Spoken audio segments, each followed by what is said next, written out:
আমার জন্য একজনে একটা গিফট পাঠাইছে। এই যে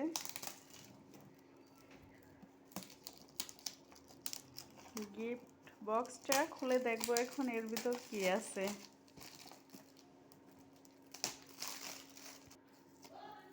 বক্সটা আস্তে আস্তে আনবক্সিং করা হচ্ছে, দেখা যাক এর ভিতর কি আছে।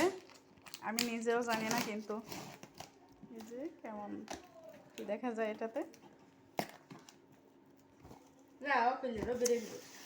এটাতে কি দেখা যাচ্ছে, এত কাগজ কেন?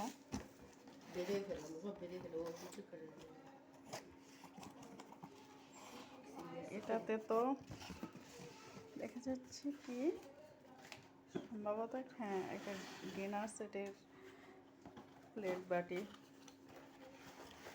ওয়াও, খুব ভালো লাগলো। আচ্ছা, যে আমার জন্য এটা পাঠিয়েছেন তাকে অসংখ্য ধন্যবাদ।